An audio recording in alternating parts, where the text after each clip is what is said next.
O espírito vê o futuro mais claramente à medida que se aproxima de Deus. Claride.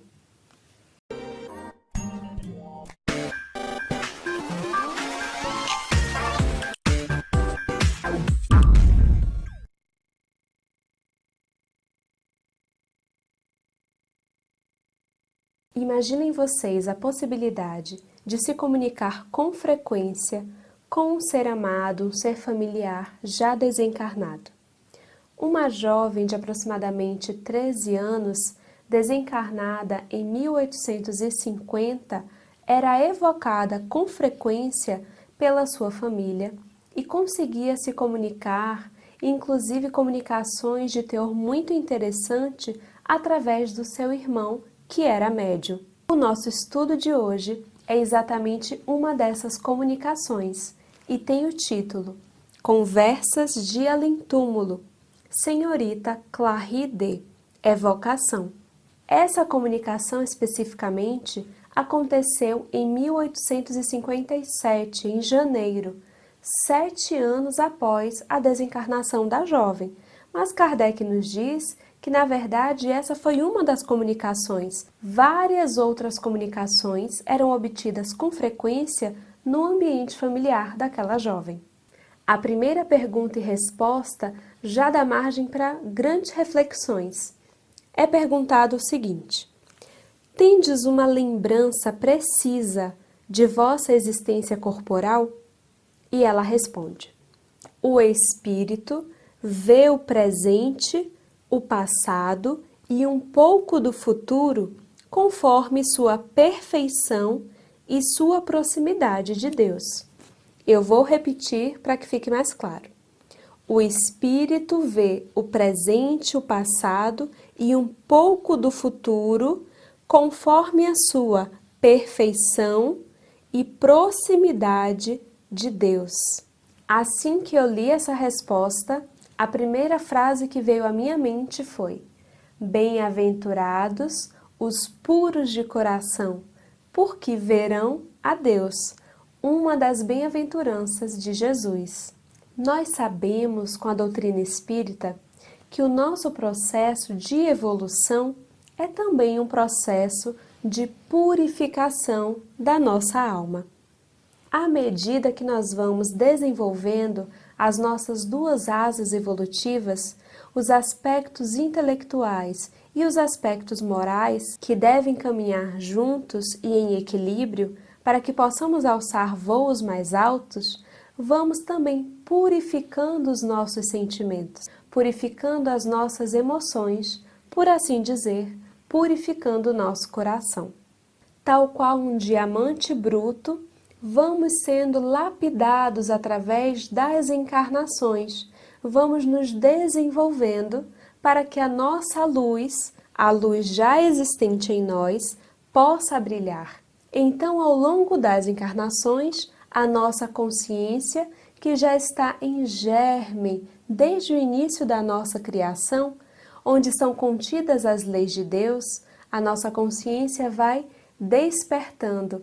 Então, vamos tendo mais acesso a essas leis e podendo escolher se vamos optar por caminhar conforme essas leis ou se iremos nos rebelar e tardar um pouco mais o nosso avanço. É assim que aqueles espíritos já purificados têm mais acesso ao passado, ao presente e ao futuro. Já conseguem caminhar conforme as leis de Deus, já compreendem essas leis e assim estão conectados com a própria divindade. Há um texto do Espírito Emmanuel no livro Religião dos Espíritos, e nós gostaríamos de ler alguns trechos, mas que fala perfeitamente desse tema da pureza dos nossos corações. Diz assim: bem-aventurados os puros, porque verão a Deus. Estudando a palavra do Mestre Divino, recordemos que no mundo até hoje não existiu ninguém quanto ele, com tanta pureza na própria alma. Para muita gente, Maria de Magdala era mulher sem qualquer valor, pela condição de obsidiada em que se mostrava na vida pública.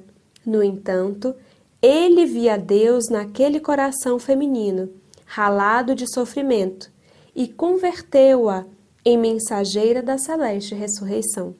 Se purificares assim o coração, identificarás a presença de Deus em toda parte, compreendendo que a esperança do Criador não esmorece em criatura alguma, e perceberás que a maldade e o crime são apenas espinheiro e lama que envolvem o campo da alma, o brilhante divino que virá fatalmente à luz. Sabeis em que época reencarnareis? Em 10 ou 100 anos? Olha que interessante essa resposta. Mais uma vez, a relatividade do tempo. Muitas vezes temos notícias espirituais de familiares ou comunicações de que algum familiar nosso vai reencarnar, por exemplo, e então ficamos ansiosos, acreditando que se ele está se preparando para reencarnar, então no próximo ano, no próximo mês, ele poderá já estar por aqui. E então deveremos atentar à relatividade do tempo. Às vezes, o estar se preparando para reencarnar lá pode demorar bastante tempo por aqui. Será na Terra ou em outro mundo? Num outro mundo. Em relação à Terra, o mundo para onde ireis terá condições melhores, iguais ou inferiores. Ou seja, é um planeta como a Terra, de provas e expiações, onde o mal ainda prevalece sobre o bem, onde há muito sofrimento, muita dor, onde ainda há muita violência. É um planeta como a Terra, que está passando por uma transição planetária, onde o mal parece ter chegado ao seu excesso. É um planeta que está caminhando para a regeneração? Ou você irá talvez para um planeta inferior à Terra, quem sabe numa missão para ajudar outros companheiros, já que aqui nós percebemos que trata-se de um espírito evoluído. Mas a resposta dela é: condições muito melhores que as da Terra. Lá se é feliz. Quando o vosso pensamento se transporta para algum lugar, como se dá a separação de vossa alma? A aparência se desvanece, o pensamento segue sozinho. É, pois, uma faculdade que se destaca, onde fica o ser restante. A forma não é o ser, ou seja, o corpo espiritual, o perispírito não é o ser, não é a essência, não é o espírito. Mas como age esse pensamento? Não agirá sempre por intermédio da matéria?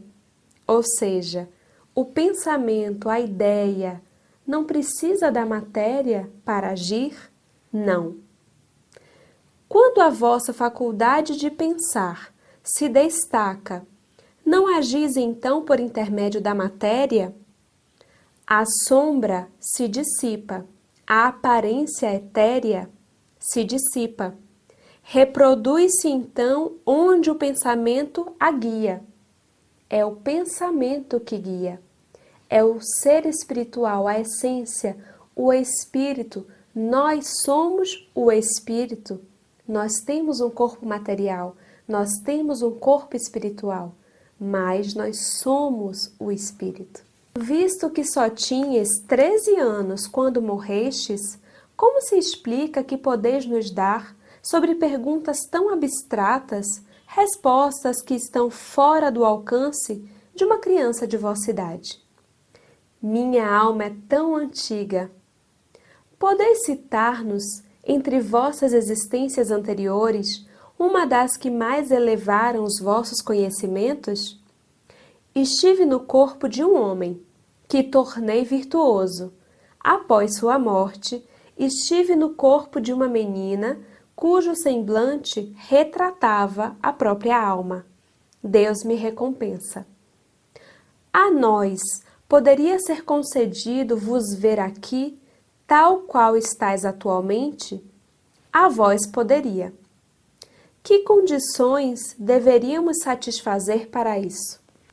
Recolher-vos a algum tempo, com fé e fervor, serdes menos numerosos, isolar-vos um pouco e providenciardes um médium do gênero de Home. E é sobre Daniel Douglas Home, um dos médiuns mais notáveis do século XIX, que nós trataremos no próximo episódio.